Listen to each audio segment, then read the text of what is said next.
Voici un petit exercice à faire pour vous aider lorsque vous apprenez en fait à maîtriser la respiration en 3D, c'est-à-dire au niveau de l'abdomen, dans le bas du dos, mais aussi au niveau de la cage thoracique, que ce soit à l'avant et à l'arrière.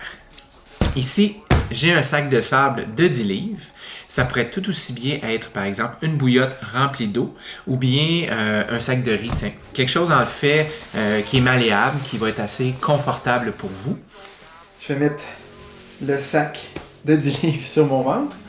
Et là, j'ai mon repère proprioceptif. C'est plus facile à diriger mon souffle de mon cerveau à l'endroit désigné. Et j'ai aussi une charge de 10 livres avec ce sac de sable-là. Donc, je vais devoir, par ma respiration, pousser dans le sac pour le faire lever, mais le laisser aussi descendre tout doucement. Ce qu'on veut également, c'est de ne pas contracter très fortement les muscles abdominaux pour y arriver. On veut y aller le plus possible avec une respiration profonde, lente et avec le moins d'effort possible. Veillez à respirer tant pour l'inspiration que l'expiration par le nez.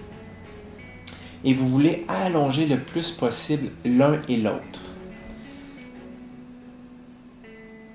Donc là, je me concentre vraiment ici, au niveau pectoral.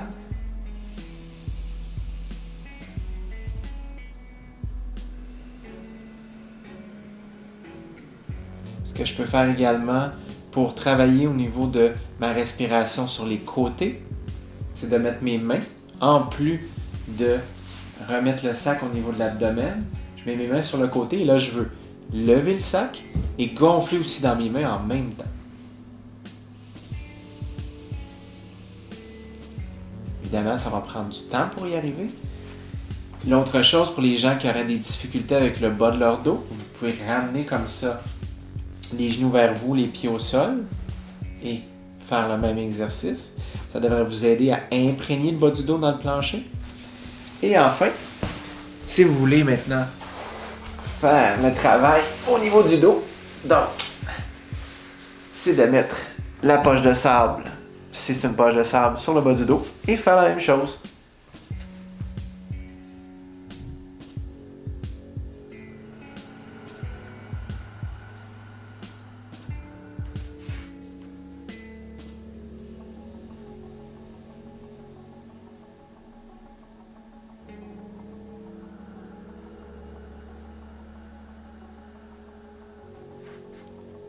Vous avez peut-être remarqué que j'ai tourné la tête. À chacune des respirations, la première, je regardais au sol. Après ça, j'ai tourné vers la droite puis vers ma gauche. Et c'est pour vérifier si la qualité de mon souffle était affectée justement par la rotation au niveau de la nuque. Enfin, vous pouvez aussi le faire dans le haut de votre dos. Donc, comme ça, au niveau thoracique.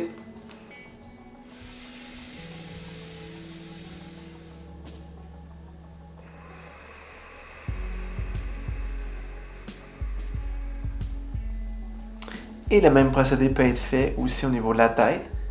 Tournez et vérifiez si ça compromet la qualité de votre respiration ou non. Sur ce, c'est un exercice qui est non seulement intéressant, mais qui va vous permettre de faire une lecture sur des zones de tension potentielles dans votre corps. Mais ça va vous permettre aussi d'améliorer la qualité de votre souffle par une meilleure perception corporelle. Et aussi, enfin, avec le sac, ça vous permet d'avoir justement un indice proprioceptif qui va vous aider lors de cet apprentissage. Bon entraînement, bonne respiration!